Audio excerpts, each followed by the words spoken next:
fala sobre isso, nós temos uma leitura superficial de achar que Paulo está ofendendo apenas uma outra religião. Quando nós falamos do mandamento de não fazer outros deuses além de mim, ou da idolatria, nós temos uma questão superficial de achar de que estamos ofendendo outras religiões ou para nós não termos outras religiões.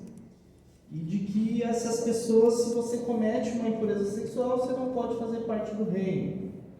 Só que nós temos que lembrar que o reino de Deus não é um lugar para o qual nós vamos quando nós morremos. O reino de Deus é aquilo que Jesus estabeleceu aqui na terra. Ele começou o seu reino. É o senhorio de Deus sobre a criatura. Esse é o reino de Deus. Quando a igreja começa, ela vive sobre o reino de Deus, sobre a orientação do teu reino. E quando nós falamos sobre isso, por que ele fala que essas pessoas são idólatras? Porque elas amam o sexo, elas amam a impureza. E a partir do momento que eu coloco isso como Deus da minha vida, eu sou idólatra. Portanto, eu não posso fazer parte do reino de Deus. Não que eu não posso participar da igreja, mas é porque se o sexo, a impureza sexual, a fornicação, o adultério, seja lá o que for, ele é o Deus da minha vida, então Cristo não pode reinar sobre mim. Por isso que eu não posso fazer parte do reino de Deus. E tem uma canção que eu gosto dela, que a pessoa qual escreveu essa canção, que muitos conhecem, que é aquela Creio que Tu És a Cura, né? Ela tem uma versão americana. Eu queria cantar essa canção. Essa canção ela fez muito sucesso, porque o autor dessa música, ele passou por um momento que ele teve câncer, e todos acreditaram, por um momento, ele colocou isso, que todos acreditaram que ele escreveu essa música por conta da cura do câncer dele. Creio que Tu és a cura. Mas existia uma realidade mais sombria por trás do câncer dele. Anos depois, esse homem confessou que ele era viciado em pornografia. E que esse desespero dele, por conta de que ele tinha essa dificuldade de largar esse pecado, fez ele escrever essa canção. Eu sabia que ele queria falar. Sim, e eu queria, antes de começarmos, eu queria cantar essa canção, porque um dos grandes problemas hoje da vida 2 é os nossos ídolos do coração. Enquanto o nosso coração estiver cheio de ídolos, eu não vou conseguir servir o meu Deus. Primeiro, esses ídolos precisam morrer. Então, não sei qual é o ídolo do teu coração, mas eu queria cantar essa canção com vocês e que vocês meditassem sobre isso. Amém? Me escutas quando clamo e acalma o meu pensar. Me levas pelo fogo, curando todo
Bom, antes de começarmos, vocês viram como é fácil a gente levantar um louvor a Deus, como fica bonito só as vozes aqui, é muito simples, né? Mas antes de nós começarmos, eu queria fazer uma pergunta para minha esposa.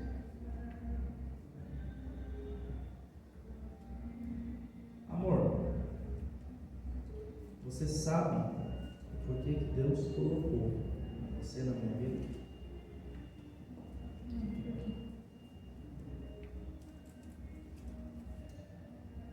Deus colocou você na minha vida. Não foi apenas para ser uma pessoa que caminha comigo, que apenas seja uma companheira de vida, mas para ser alguém com quem eu posso servir a Cristo. E você? Sabe por que Deus colocou isso na vida?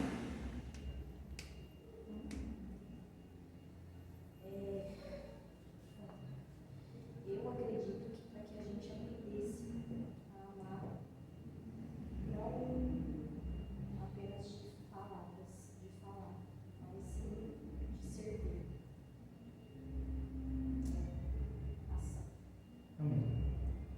Vamos abrir o texto, acredito que todos estão com o texto aí, 1 João. Vocês estão falando muito baixo. Desculpa,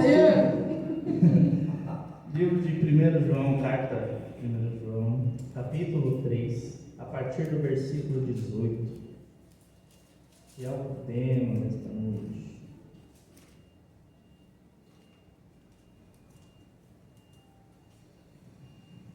Mais à frente eu vou chegar aí, tá? A primeira epístola de João, capítulo 3, versículo 18.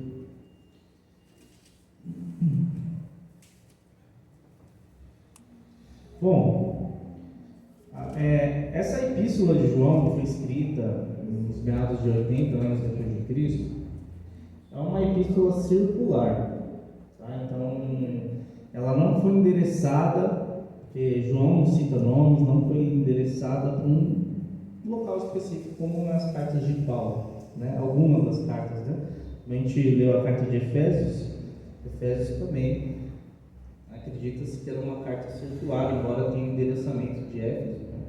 Mas os manuscritos antigos não possuíam esse endereçamento, então acreditava que era uma carta circular, já que ela trata de temas voltados para a Igreja de Cristo como um todo, tá?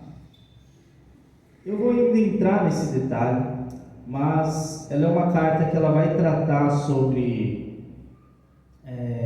cristãos novos convertidos, cristãos antigos, judeus que se tornaram cristãos, vai tratar sobre falsos profetas, tá? Só que ele vai tratar sobre o serviço do amor, né? Você servir com amor, essa questão do serviço, dentro do contexto, ele está falando sobre os nossos irmãos em Cristo. Tá? Se vocês forem ler o contexto desse capítulo, vai falar sobre de nós para com nossos irmãos em Cristo. Só que esse texto ele pode se encaixar sim perfeitamente para o nosso cotidiano, do nosso casamento. Amém? Vamos ler o texto, tá? Aqui é João falando, né? Como ele era o discípulo amado, o discípulo mais próximo de Jesus Cristo, ele acabou ficando muito parecido com Jesus, até a forma como ele fala, né? Porque ele fala assim, filhinhos, né? Olha lá, ele vai dizer o seguinte, 1 João, capítulo 3, versículo 18, filhinhos, não amemos de palavra, nem de língua, mas de fato e de verdade. Ponto. Até aí, a gente vai trabalhar a exposição até aí. Qual que é o tema central aqui que a gente vai trazer?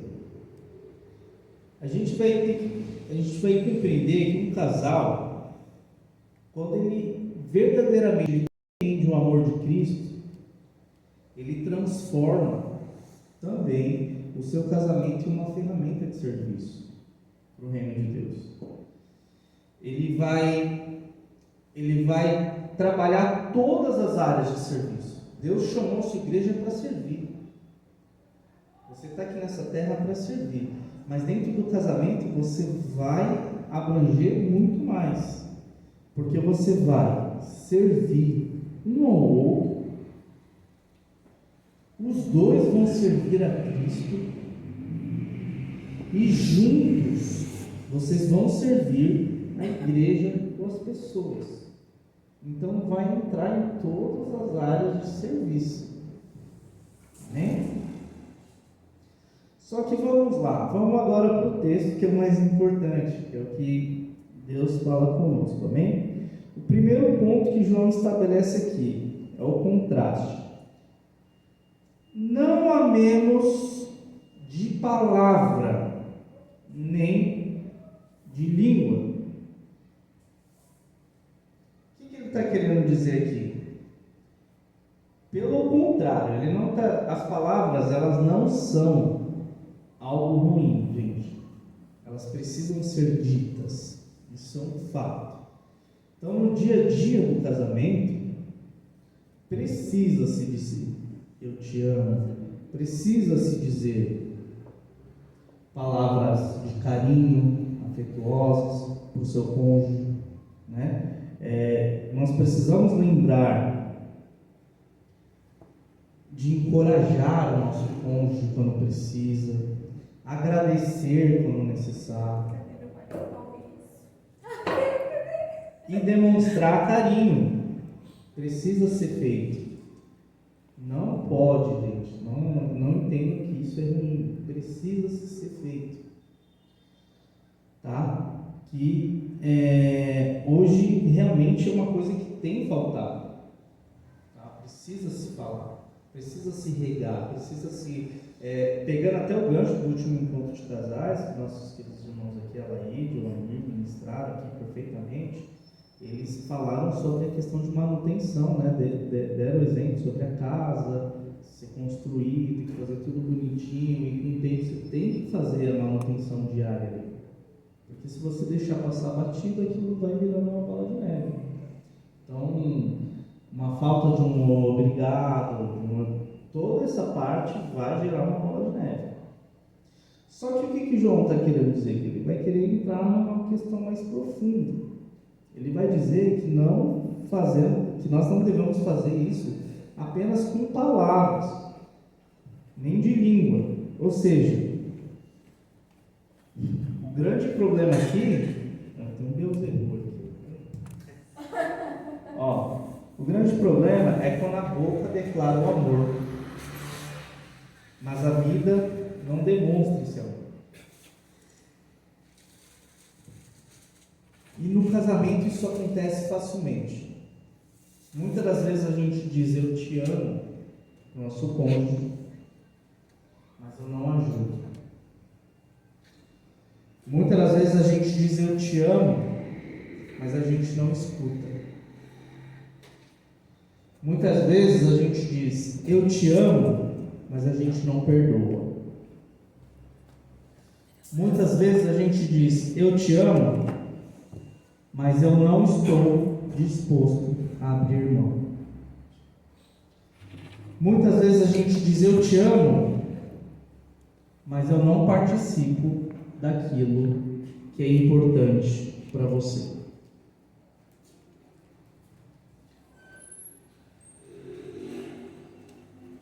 O amor bíblico não é apenas aquilo que eu digo ao meu cônjuge, mas sim aquilo que eu estou disposto a fazer por ele. Não é apenas aquilo que eu digo, mas aquilo que eu estou disposto a fazer por ele. Abram suas Bíblias na carta aos Filipenses, capítulo 2.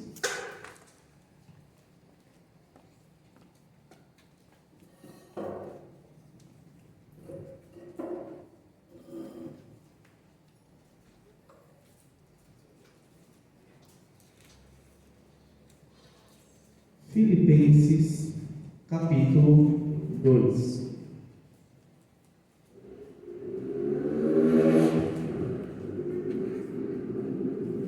Irmã Laide, você poderia ler para os nossos irmãos, em voz alta, Filipenses 2, a partir do versículo 3 até o versículo 4? Nada façais, Isso. nada façais por contenda ou por vanglória, mas por humildade. Cada um considere os outros superiores a si mesmo. Não atente cada um para o que é propriamente seu, mas cada qual também para o que é dos outros. Bom, ele fala o seguinte: nada façais por partidarismo, outra tradução, ou vanglória, mas por humildade, considerando cada um dos outros superiores a si mesmo. Isso pode sim ser aplicado dentro do nosso casamento. Até aqui tudo bem? Ou seja, o amor bíblico, lembrando, ele não é aquilo que eu digo ao meu cônjuge, mas o que eu estou disposto a fazer por ele. E o texto vai continuar. João vai usar o termo mas de fato. João continua, né? Logo depois da parte do Caio, que não amemos de falar por meio de língua, ele fala, mas de fato. Se atente, irmãos, fato é ação, tá? O amor, ele precisa produzir ação. Eu não estou habituada. O amor, ele precisa produzir ação. Muitas das vezes, né, a gente tem essa questão de servir juntos, né, todos como irmãos, mas como a gente tem servido um ao outro como cônjuge em casa, né? A gente tem, eu acho que um casal, antes de ele pensar, se fazer a pergunta, como podemos servir a igreja, eles precisam se perguntar, como que eu posso servir minha esposa? Como eu posso servir meu marido? A gente tem uma facilidade enorme de chegar na igreja, se atentar à necessidade do outro, mas a gente não se atenta profundamente à necessidade que nosso cônjuge tem em casa, né? E eu acho que a gente precisa se perguntar, por quê? Se a gente tem servido nosso esposa, como a gente deveria servir dentro de casa, né? Porque pensa comigo, que isso não seria uma contradição, né, bíblica, querer servir a igreja enquanto a gente negligencia a pessoa que Deus separou para a gente em casa, não é? E é o que acontece a maior parte das vezes, né? Então, quando o João ele fala de fato, é uma ação. Aí a gente deixa essa ação em casa de lado, né? Jesus, ele nos deu um maior exemplo em Marcos 10:45. Quem quiser abrir. Marcos 10:45.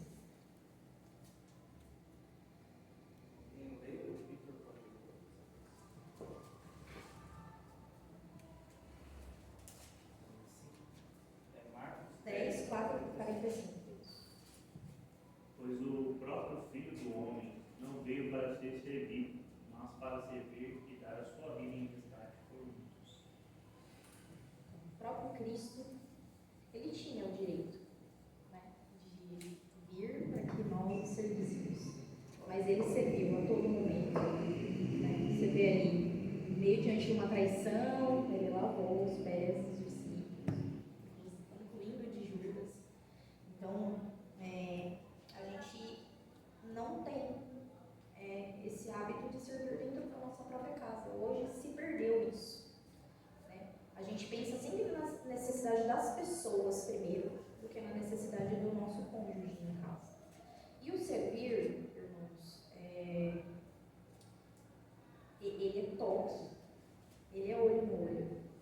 A gente está falando de casamento, né? A gente tem eu já deixei meu esposo de lado, isso aqui não cai, viu, gente? Eu não consigo seguir esse trem, não.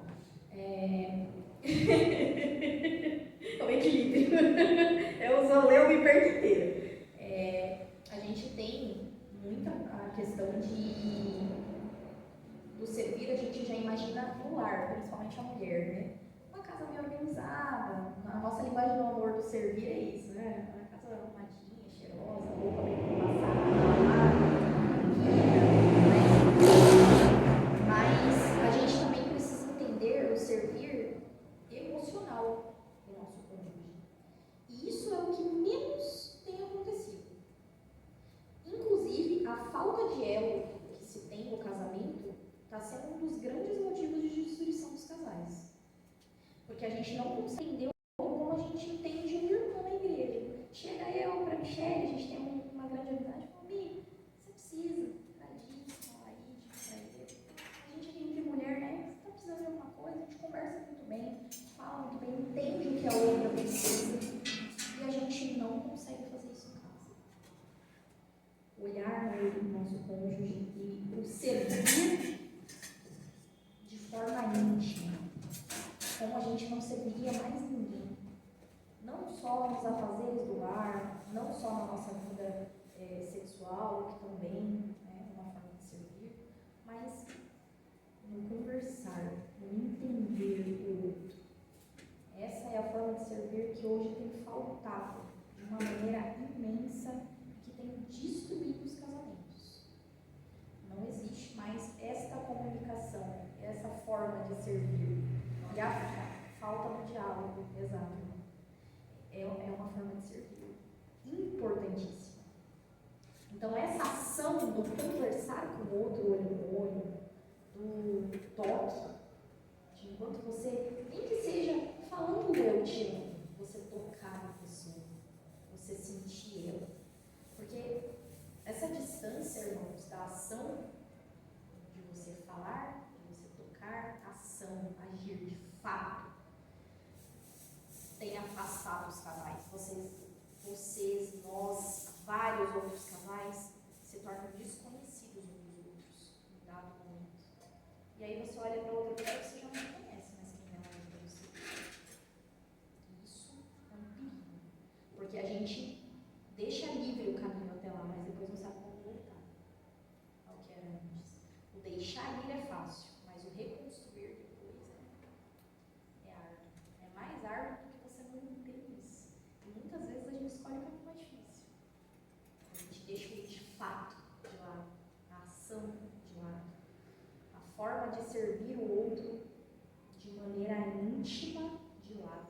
A gente quer servir como a gente serve uma pessoa lá fora. Muitas vezes, se a de chegar para o Cuca e falar, Cuca, precisa de alguma coisa? Você está falando com um irmão em Cristo, um amigo. Mas é diferente do Cuca chegar para a Michelle ou da Di chegar para o Vitor e falar o que você está precisando. É a pessoa com quem você compartilha a vida.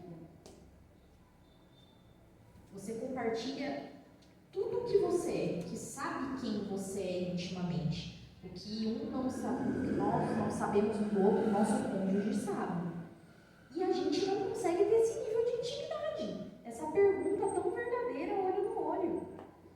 E aí vai se perdendo ela. O de fato vai ficando para trás. Sim. E aí vai virando amor só por palavras. O João está querendo dizer. Não, né? Apenas com palavras ou com a língua, mas de fato, com as ações. E a Stephanie deu exemplo de Cristo. Né? Cristo que tinha todo o direito de ser servido. Ele escolheu servir. E o que nós temos que entender que no casamento cristão, a grande pergunta que a gente tem que fazer é o seguinte: ela não pode ser a pergunta, na verdade, o que o meu marido está fazendo por mim? Ou o que minha esposa está fazendo por mim? Essa não é a pergunta. A verdadeira pergunta que vocês têm que fazer é como eu posso servir o meu cônjuge hoje? E não o que ele está fazendo por mim. Né? E aí isso que muda a dinâmica do casamento, que é o servir.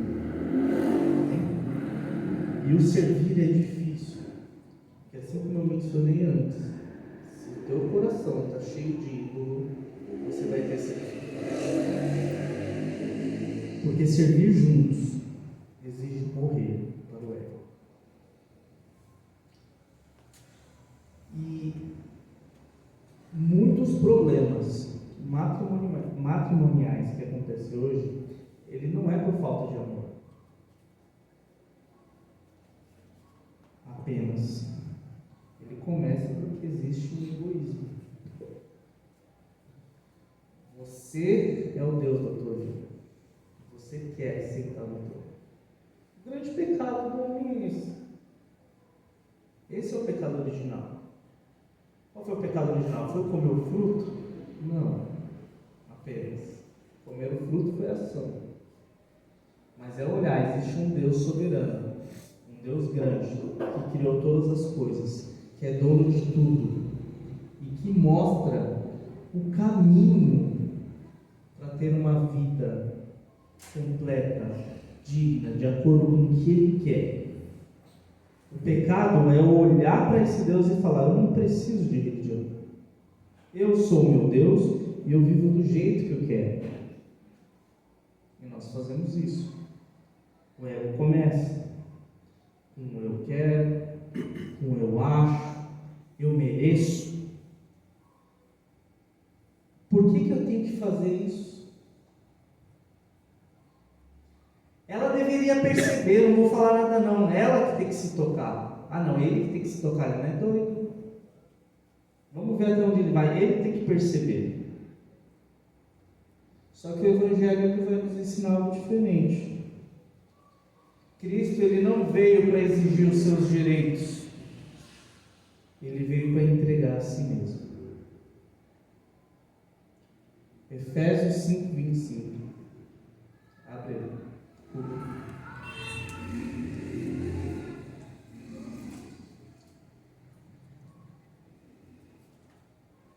Passagem conhecida.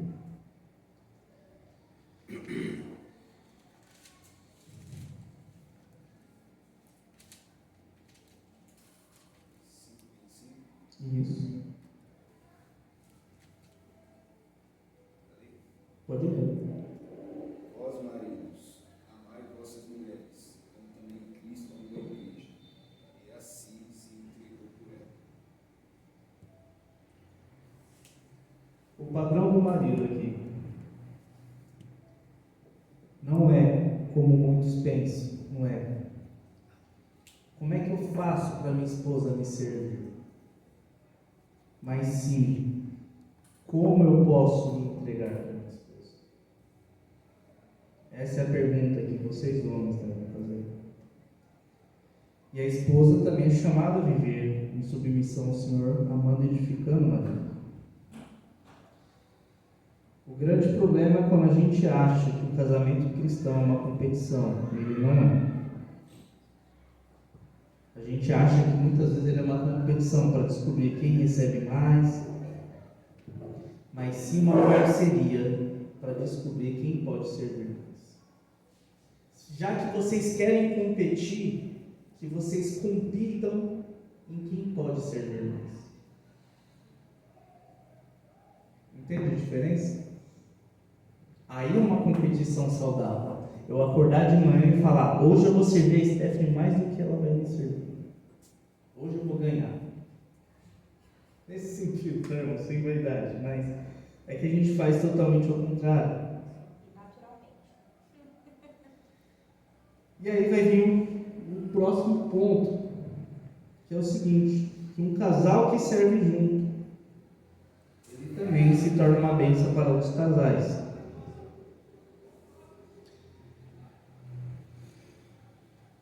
O princípio aqui ele é muito maior. Porque o amor de Cristo ele deve transbordar em ações, não só dentro do nosso casamento, mas ao nosso redor.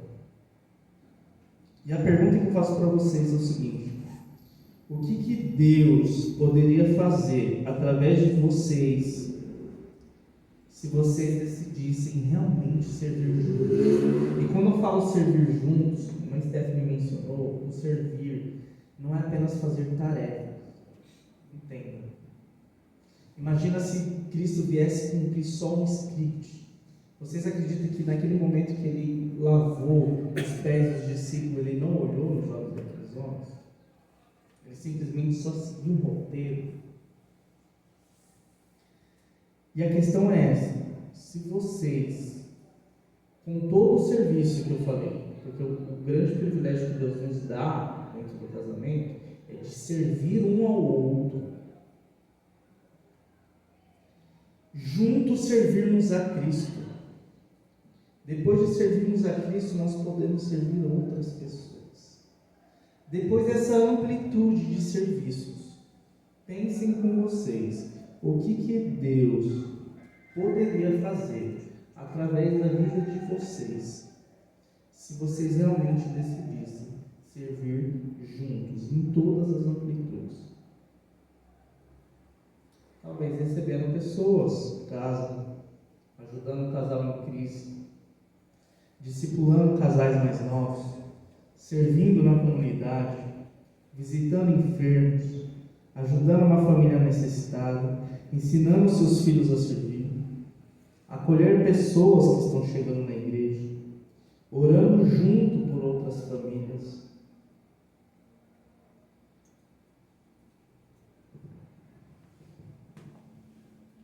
E aqui é um ponto, só que esse é o ponto que você precisa se preocupar depois, irmãos.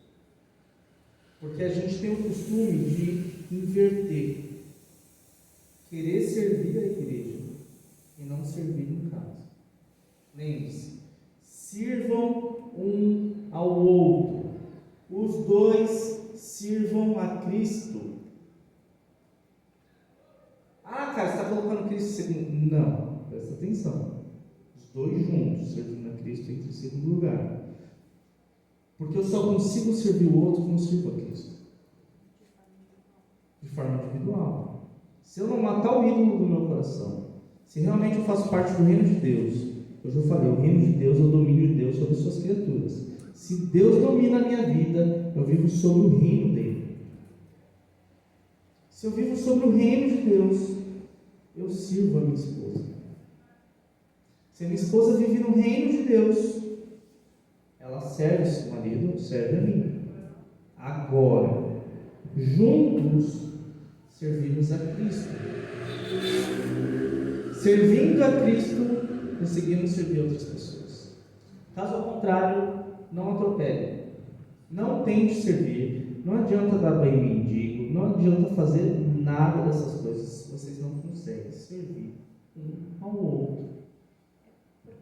Pode complementar. Porque eu penso o seguinte, irmãos, é um servir vazio. Você chegar na igreja e entender a necessidade do próximo, sendo que quando a gente chega em casa, a gente tem embaixo do tapete um montoeiro de coisa para resolver. Ah, mas precisa primeiro estar com a minha vida perfeita. Ninguém é perfeito aqui, ninguém vai estar com tudo resolvido. Mas você pode estar com qualquer situação com o seu cônjuge. Se você souber resolver o caminho, se você souber o caminho, você já sabe que aquela situação vai resolver de alguma forma. O complicado é quando você não sabe como fazer isso e você não procura se envolver, não tem a ação de fato. Porque a gente idealiza algo e, poxa, fazer cansa, leva tempo, é difícil, é exaustivo. Aí vai você e pega a única energia que lhe sobra e vai ajudar o irmão na igreja. Ah, tá errado? Não tá errado, meu irmão. Mas e na tua vida? Uma hora isso vai acabar. Uma hora você não vai conseguir servir ninguém. Essa é a realidade. Vai chegar uma hora que você vai estar tão cansado, remando contra a maré, você vai chegar e vai olhar a situação e vai falar: como que eu vou chegar na igreja e vou conseguir ao menos dar uma graça e paz para o irmão sem desabar? Porque a tua vida está um montoeiro de coisa para resolver. Com o cônjuge, com o elo de vocês quebrado, não consegue se mais olhar no olho e fazer o básico, porque não existe isso. Você gastou toda a sua energia tentando consertar a vida de alguém se a sua está mal para consertar. Então, essa questão que o Caio falou da ordem, ela é muito importante, irmãos. A gente hoje atravessa, e coloca a ordem das coisas totalmente ao contrário. A gente vem e se doa mais aqui do que a gente se doa em casa. É errado? Não, a gente tem que se doar mesmo, mas de forma saudável, porque a nossa vida está saudável. Porque senão vai chegar um momento em que a gente vai ser só problema. Pra gente, quando a gente não consegue se abrir pro pastor no futuro, que vai vir um pastor já com uma situação toda para resolver. Porque a gente veio resolver a vida do irmão aqui, não resolveu a nossa. Então, é um ponto muito delicado essa questão da inversão das coisas. E é um ponto que a gente precisa se atentar. Hoje não está havendo essa atenção. E assim, não tenham dificuldade de voltar. Porque o que acontece? Às vezes vocês estão bem, servem um ao outro. Os dois começam a servir a Cristo. Aí daqui a pouco vocês começam a servir outras pessoas. Só que aqui começa a falhar de novo, o primeiro ponto. E você continua servindo outras pessoas. Para o que vocês estão fazendo. Volta. Aonde eu estou errando? Preciso servi-la. Ela precisa me servir. Senta. Analisa. Conversa. Olho no olho. Estou falhando nisso aqui. Volta. Passo 1, 2 e 3.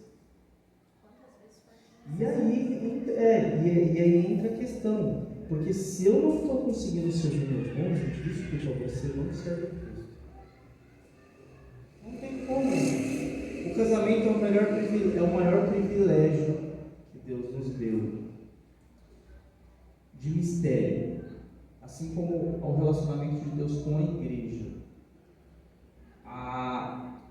A sua eleição antes da fundação do mundo, todo aquele mistério que nós vimos na carta aos Efésios, que é maravilhoso, que é lindo de se ver.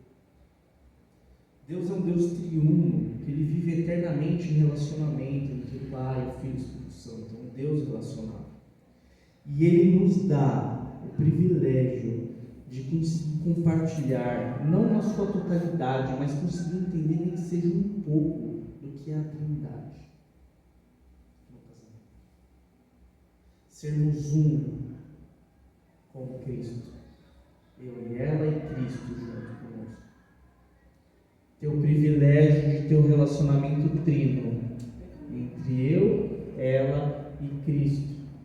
Isso é maravilhoso. Pode parecer algo simples por palavras, mas o poder que tem nisso é majestoso. E da mesma forma, como Cristo coloca o espelho entre o marido e a mulher, entre ele e a igreja, isso também é lindo. Porque da mesma forma que Cristo foi a sombra, todas as coisas do Antigo Testamento eram a sombra que aponta para Cristo. Hoje nós estamos vivendo o tempo da graça, o tempo da igreja, no momento que o Cristo, a gente bate de novo, acabamos de falar sobre Efésios. Cristo vai pôr sobre os seus pés todas as coisas do grande dia. Naquele momento, o seu poder está com a igreja. Ele sustenta a igreja até esse grande dia. Esse relacionamento entre esse Deus soberano e a sua igreja escolhida é lindo. E o nosso casamento, ele é a sombra, ele é o espelho desse relacionamento. Ele transborda, ele deve mostrar a imagem desse relacionamento, desse Deus para com a igreja, da igreja para com Cristo. E o grande outro privilégio que Ele nos dá, além de nós termos este grande privilégio de desfrutar, nem que seja um pouco desse grande mistério, desse Deus triuno, da Trindade, do relacionamento, dois em um, nós com Cristo, Ele ainda nos abençoa e nos dá a oportunidade do nosso casamento ser um ministério. No sentido de que Deus, Ele não uniu vocês como casal apenas para construir uma família, apenas para fazer filho. Mas Ele pode usar essa família para continuar construindo o reino dele.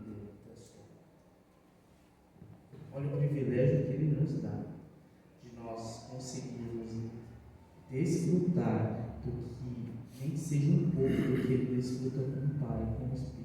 O relacionamento de Deus para com a igreja, ele vai nos dar o privilégio deste relacionamento, servir ao Reino.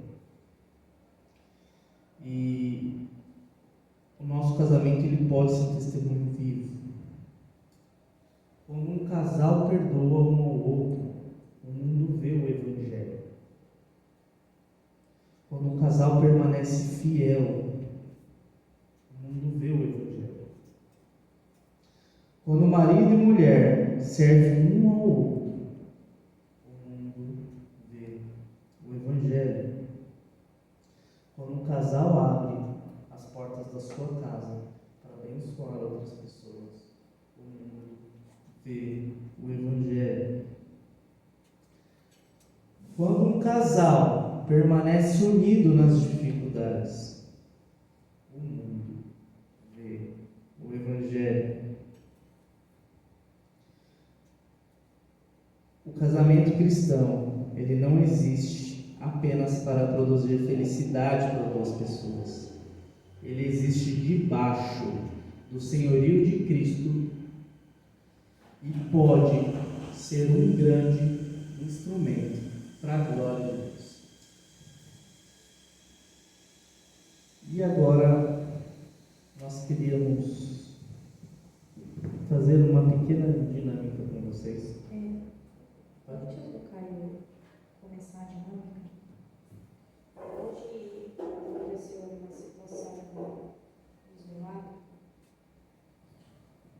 na qual me veio uma questão e eu esbocei essa questão para um amigo em voz alta e eu queria trazer isso para que vocês pensassem. Se vocês não quiserem falar a resposta de vocês em voz alta, tudo bem, mas eu queria que vocês pensassem. Hoje a gente conflita muito com quem a gente vive, né? No sentido de querer que o outro faça as coisas como a gente quer, da forma que a gente quer, né? E isso é uma coisa mais de mulher mais detalhista, né? Às vezes quer que o homem faça uma tarefa muito parecida com ela, enfim. Irmão, nós temos isso, né? E eu queria. E aí aconteceu uma situação na minha casa hoje. Nós estamos com um amigo lá, né? Nós recebemos um amigo lá que ficou cuidando da nossa casa enquanto a gente estava em viagem. E assim, irmãos, eu não vou decorrer o que houve, mas em dado momento eu olhei para ele, nós conversando sobre algumas coisas ali, e falei para ele que se Cristo viesse perante a mim e me perguntasse o que eu gostaria de, como se fosse um drive, de implantar no Caio, consertar aquilo, né? Vai falar, eu queria que ele fosse melhor nisso, fizesse mais aquilo. Mas ele deixaria de ser a pessoa que ele é hoje. Eu trocaria isso? Eu faria essa barganha ali? Eu diria para Deus, coloca aí tudo que eu desejo que ele faça melhor, os ajustes, né? Faça os ajustes. Mas ele deixaria de ser, na essência, a pessoa que você conhece. Você trocaria, Johnny? Você faria isso, Deus? Você mudaria o Vitor totalmente quem ele é hoje? Não entendeu a Faça a pergunta? pergunta, para você explicar a história. Se Deus viesse diante de você hoje e falasse assim, Johnny, me fala aí tudo que você quer mudar no Vitor. Eu vou dar um exemplo que você não gosta, sei lá, o Vitor ele sempre esquece de lavar a louça. Aí Deus fala, ó, ele nunca mais vai esquecer. Ele nunca mais Só vai que ele vai esquecer. deixar de ser o Vitor. Ele vai deixar de ser o Você Vitor que conhece. você conhece. Você trocaria?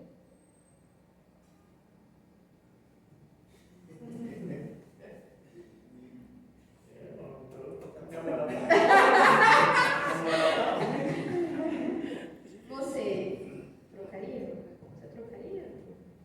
Você trocaria, Vitor? E aí, irmão? Trocaria? Não? E você, irmão, trocaria?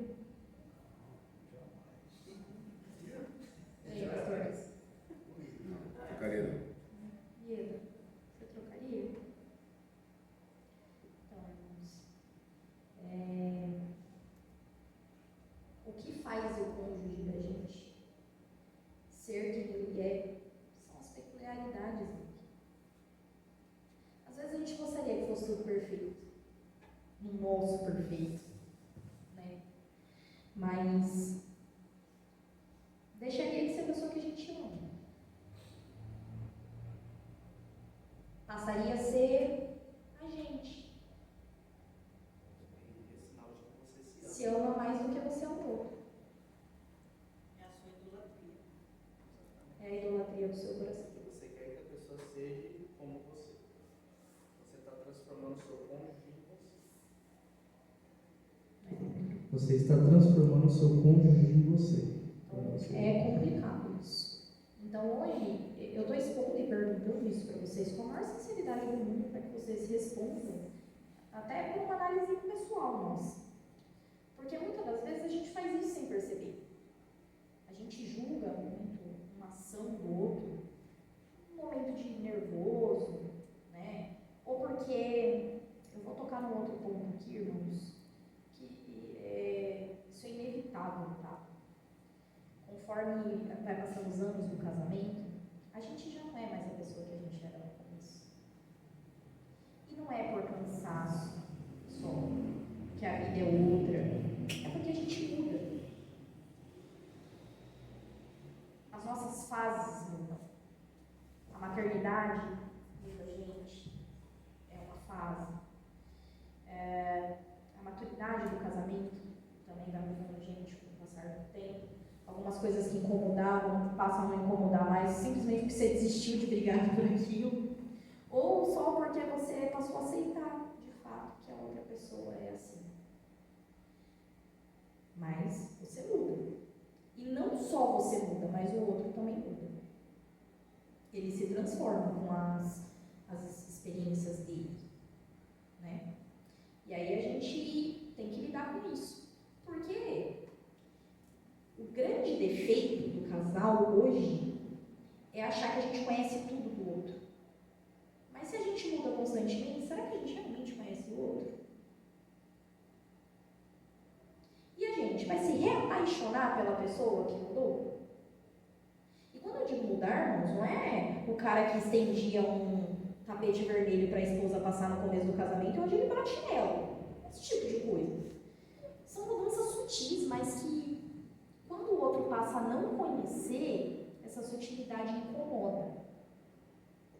E aí é que a gente chega nesse ponto do, será que eu barganharia isso com Deus? Eu mudaria aquela pessoa para ser quem eu quero que ela seja? Ou eu simplesmente vou passar a aceitar um novo eu dela? Porque ela não era assim, mas ela passou a ser. E aí? Eu vou me divorciar da nova pessoa? Ou eu vou passar a amar ela como eu amei a fase anterior dela? Porque isso é um ponto que a gente quase não expõe, irmãos. Hoje, isso aqui tá fora do script, desculpa, mas é uma coisa que eu passei a pensar. Hoje, por algum motivo, a gente foi meditar de manhã no esboço, né? E orar e ter aquele momento de intimidade com Deus, nós dois. Irmãos, eu não conseguia parar de chorar.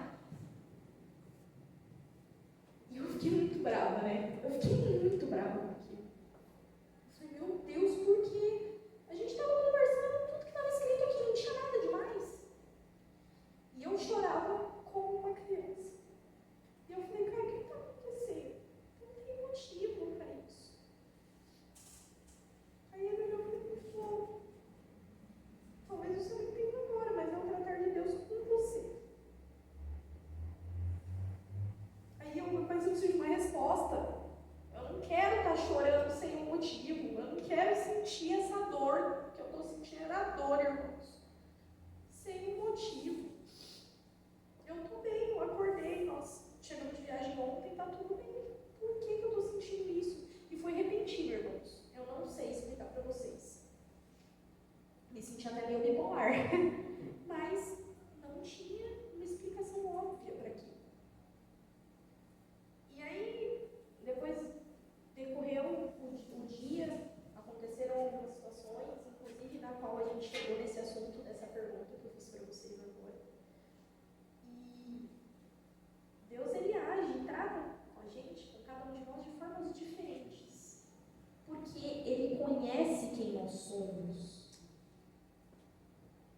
Ele tem intimidade com cada um de nós que queremos essa intimidade com ele.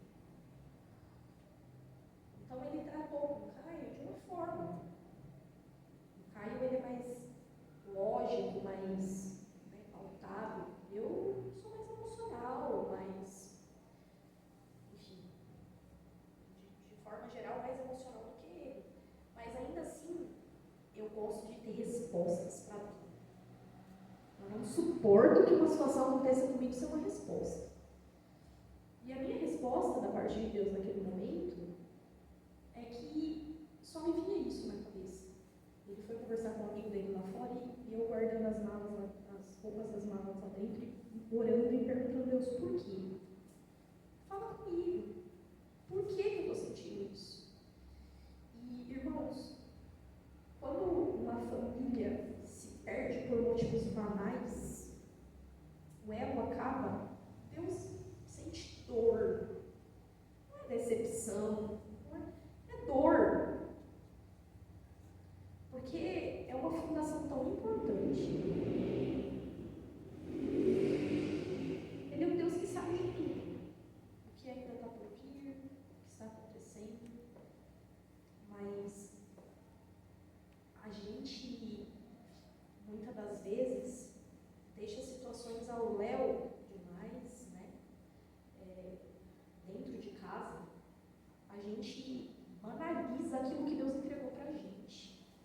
Então é motivo realmente de sentir dor quando se vê acabando, porque a gente não cuida daquilo com a maior cuidado como deveria. A gente não vê como algo precioso. Então, essa mudança que ocorre na gente, pense, hoje eu só quero que vocês, antes da gente começar a dinâmica que a gente vai fazer, eu só estou fazendo essa introdução com vocês, porque eu quero que realmente vocês levem isso para casa e conversem entre vocês depois. Olho no olho. Vocês passaram a amar a versão que vocês são hoje, que é diferente da versão de quanto tempo de casado vocês têm?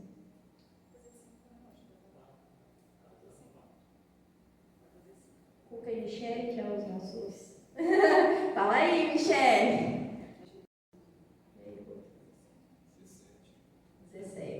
17 anos. 19. 5, 19. Aqui não tem nem como batalhar. Quantos anos, irmão? 44. E você, pastor? Nós temos a metade disso aqui. 22? 24. 24. 24. A gente tá indo para 14 de casado. Juntos temos 17 anos. E eu não sou a Stephanie que o Caio se apaixonou. E eu tenho certeza que nenhum de vocês é. E ele é totalmente diferente, o pastor, irmãos. Eu duvido alguém abrir a boca aqui e falar, eu sou exatamente o mesmo que a Giovanni conheceu, que o Victor conheceu. Porque ele vai falar que eu não sou.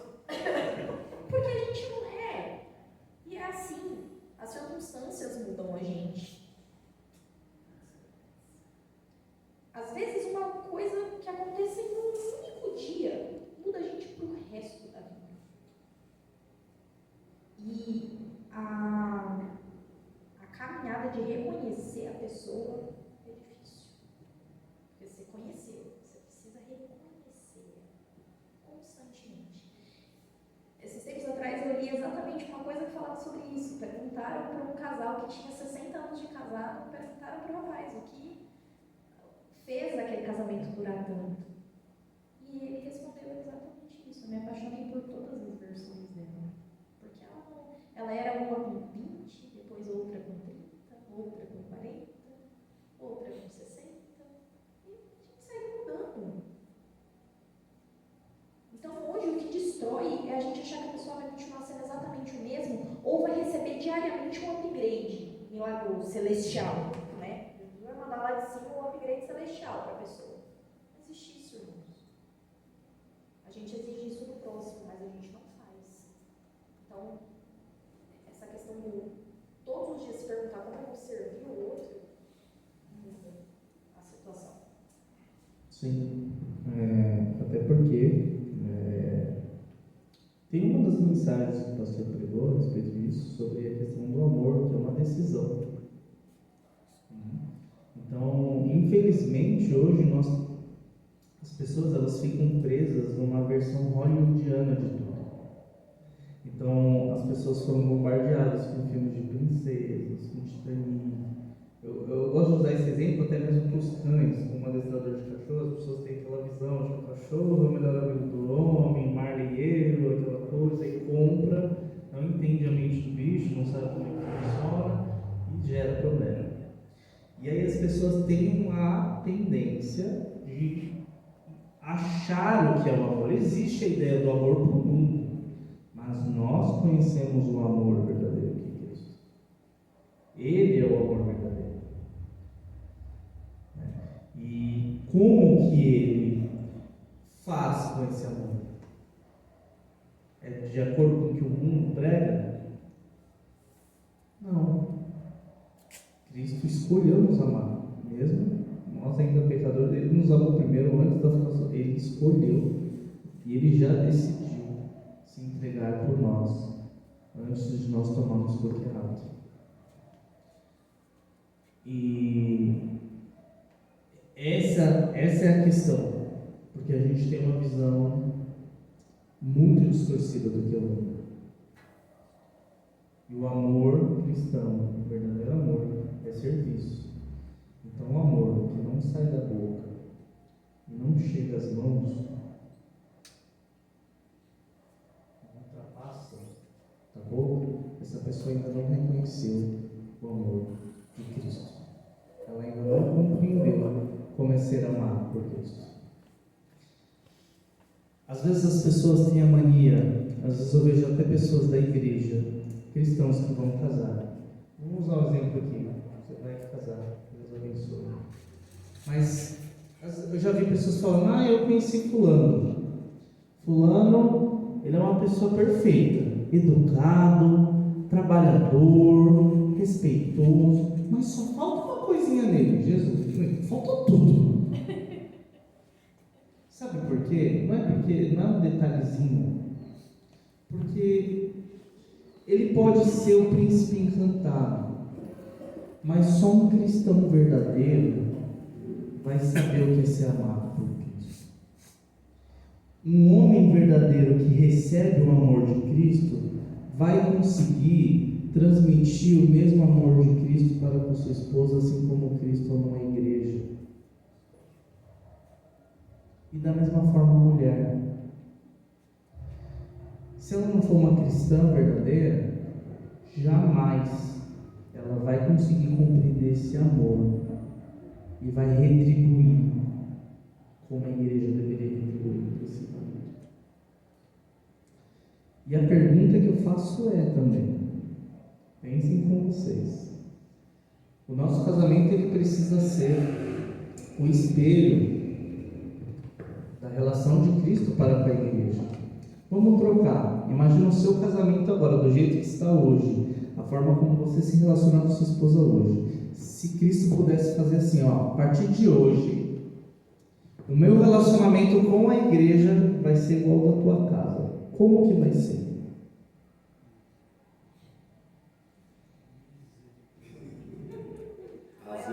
Azedou o pé do freio. Porque tem casamento aí que o marido não respeita o corpo da mulher, nem a mulher respeita o corpo do marido. Então, imagina como que seria, né? Será que teríamos um Cristo que ia falar, eu não vou me entregar por esse pecador não, ele que se vira, provavelmente. Será que teríamos uma igreja que olharia e seguir esses mandamentos aqui é besteira, sai fora, vou viver do meu jeito? O que nós teríamos? Não é? E assim, irmãos, a gente precisa diariamente se fazer essas perguntas. O dia a dia é corrido, né? Mas essa questão de inversão da ordem de prioridades na vida tem levado muita família para o buraco.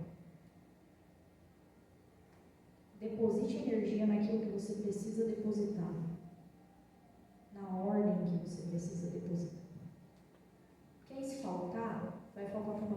destruir a família de vocês. Ah, Esther, mas aí vai faltar, sei lá, no trabalho. Mas será? Se realmente vocês estiverem andando juntos, o restante vai falhar, assim? Porque vocês vão estar servindo juntos. Vão estar mais fortes. Um vai entender a necessidade do outro. O pedido de socorro do outro em qualquer situação, porque vai ter conexão. Enquanto não houver isso, ninguém vai entender um ao outro. Vocês não vão entender o que um ao outro está precisando para vocês servirem como deveriam servir. Não vai conseguir. Porque a falta de conexão faz com que você não reconheça, né, a pessoa que está do seu lado. Como você vai servir alguém que você não conhece o que está precisando? Esse é um ponto. A gente fala muito em servir, né? Agora vamos olhar para o outro lugar, para outra situação. Eu vou servir o Caio diariamente. Eu sei que o Caio tem um déficit numa situação específica na qual, se eu servi-lo, aquilo vai aliviar ele. Eu não preciso conhecer que ele tem esse déficit para mim poder fazer isso. Não preciso conhecer quem está do meu lado e vice-versa. Como que eu vou saber que não é um robô? Deus não colocou um monte de robô no mundo, tudo igual, com as mesmas necessidades. A gente não está falando de necessidade básica. A gente está falando de necessidade de conexão profunda. Então, essa falta do conhecer o outro dificulta o servir. E como que a gente vai consertar isso? Então, a gente vai fazer uma dinâmica com vocês aqui agora. E primeiro, eu queria entender, a gente está em poucos, então eu queria entender se vocês gostariam de responder um ao outro para que todos ouçam, ou se vocês gostariam de fazer isso de forma individual, em silêncio. Você é a varoa. Eu trouxe a varoa. Não tem nenhum boneco ali pra... Vai botar ele, liga em chamada de vídeo e fala, varoa, vamos fazer uma dinâmica.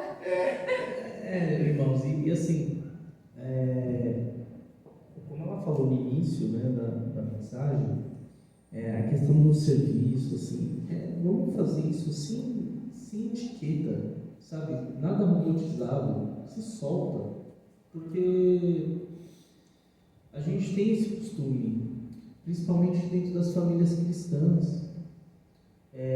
Porque eu estou na igreja, no evento de casal, que eu preciso transparecer uma certa aparência, eu preciso estar aqui para todo mundo ver que minha família serve a Cristo bonitinho, meu filho conhece a tulipa, não. Entendeu? Não é isso. Sem etiqueta. Porque como igreja aqui, nós precisamos cuidar uns dos outros de forma verdadeira. Porque se nós usarmos máscaras aqui, como é que a gente vai tratar as feridas? Entende?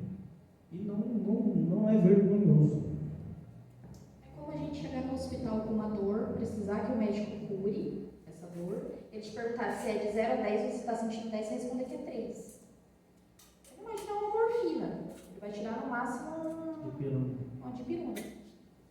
Não vai adiantar com isso. Enquanto a gente realmente não se entregar nos eventos como a gente gostaria, como realmente o lugar em que é separado para isso, como a gente fez no grupo de mulheres da última vez, foi uma delícia aquele dia, a gente não vai conseguir chegar talvez na raiz e desfrutar desses momentos como deveria. Às vezes a gente olha e fala, poxa, no evento anterior tinha acho que uns 15 casais, hoje nós estamos em 5,5. Nós estamos em 5,5. Se você... E Deus sabe por quê. Se você olhar no olhar humano e falar, poxa, quem gosta de mim? Tá aqui, que deveria estar aqui. E complementando também uma outra questão, esse servir, agora tratando com os casais que têm filhos, o exemplo ele arrasta. Então a criança ela vai crescer vendo o pai e a mãe servindo um ao outro. Automaticamente, quando essa criança crescer, estabelecer o seu casamento, ela vai procurar fazer da forma que ela deve. Entendeu?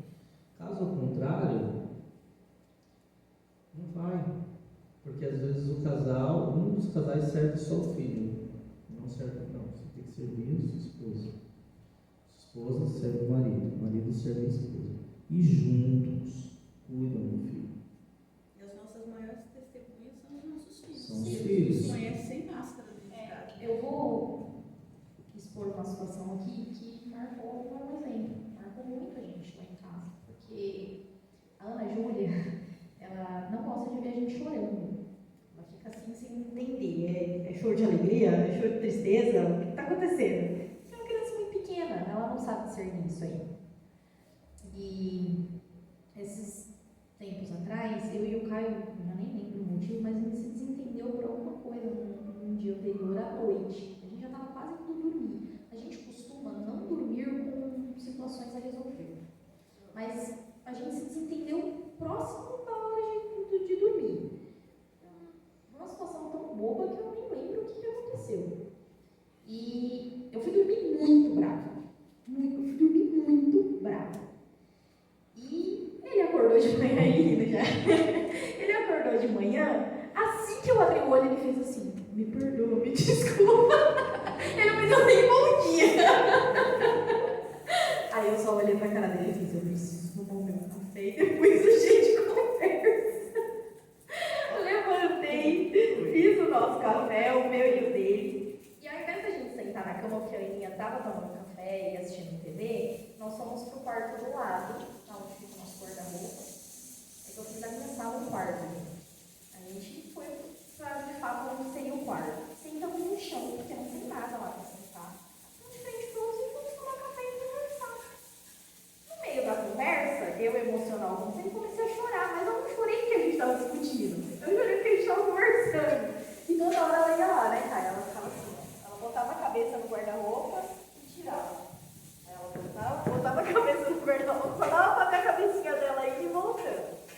E ela estava desesperada, mas ela não sabia como se introduzir, ela não sabia o que estava acontecendo. Ao invés da gente se fechar, qual foi o papel? O Caio chamou ela. Falou: filha, vem cá, porque a gente viu a inquietação dela.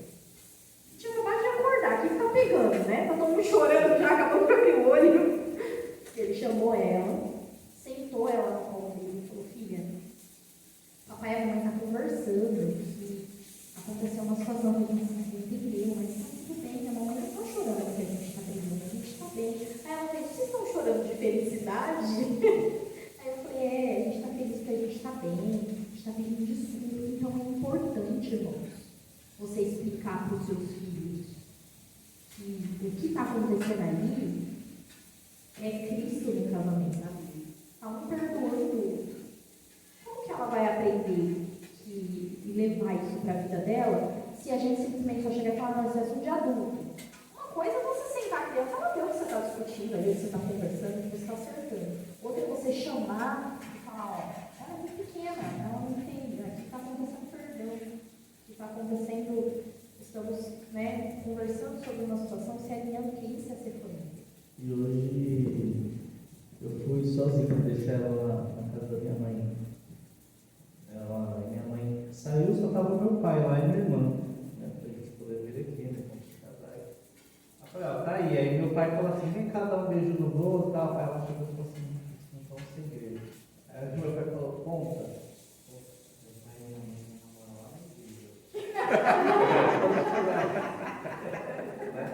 Mas assim, você vê, a criança ela já vê que é importante o pai e a mãe namorar.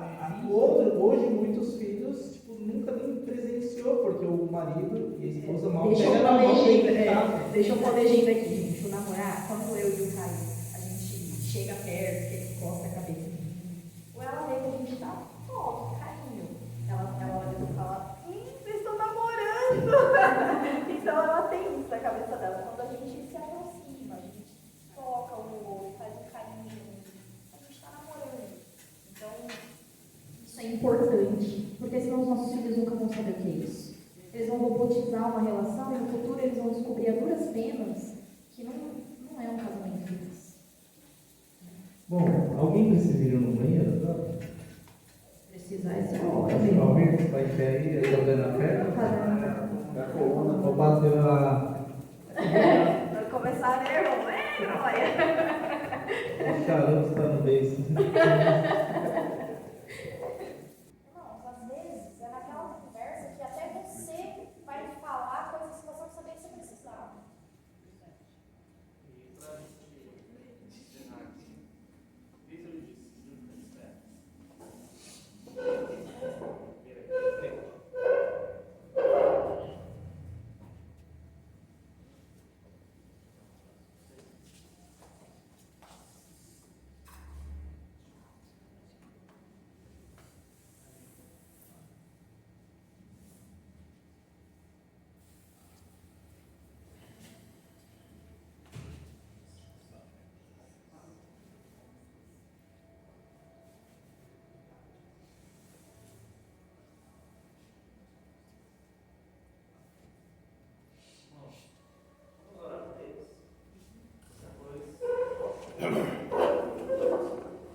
caramba, tocando o casamento.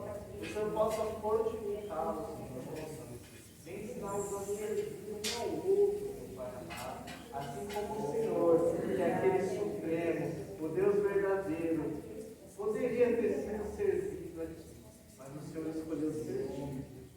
E esse Deus habita no Luca e na Michelle. Eles fazem parte do corpo de Cristo, Senhor. E que eles possam contar com o Senhor, com essa comunidade, com essa igreja, para que o casamento deles seja abençoado.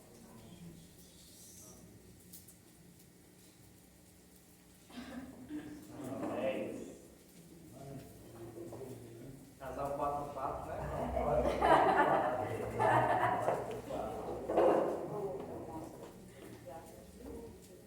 Beleza?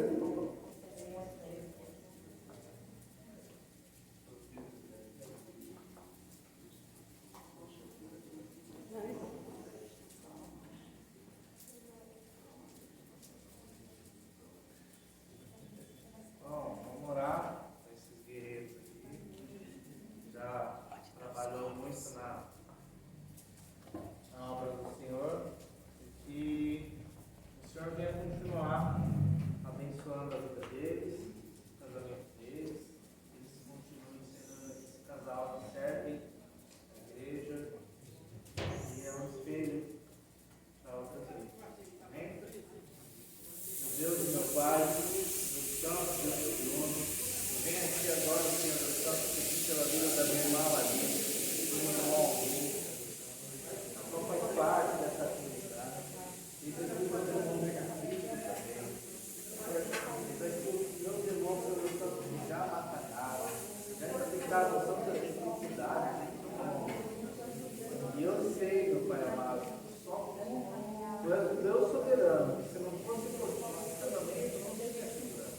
Eu sei que é o Senhor que tem sustentado ele. O Senhor já tem os usado grandemente, mas o Senhor é poderoso, Senhor. O Senhor pode continuar usando.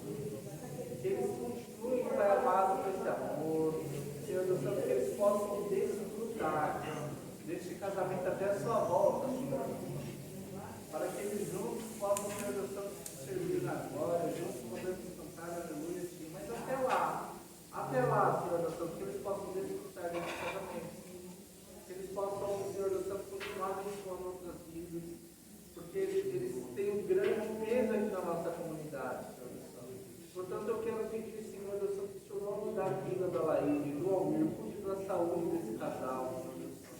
E como irmão em Cristo deles, como amigo deles, eu quero ver eles bem, Senhor do céu. Gostaria muito, é um pedido sincero a Ti. Mas que seja feita a sua vontade, Pai amado, tu és soberano. E eu creio, vejo e creio que esse casamento é um milagre do Senhor. É um casamento que espere o Evangelho. E que vida, Senhor do Santo, possa enxergar Cristo nesse casamento. E que o seu nome venha ser glorificado sempre, pois o Senhor é o centro de nossa vida. Em nome.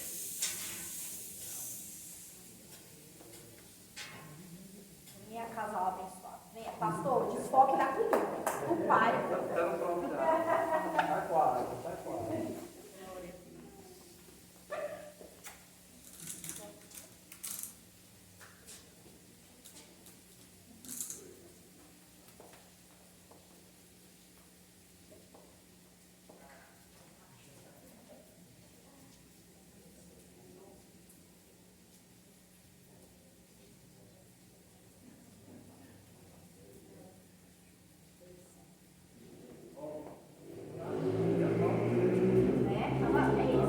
Ai, dá conta, que isso? Tá,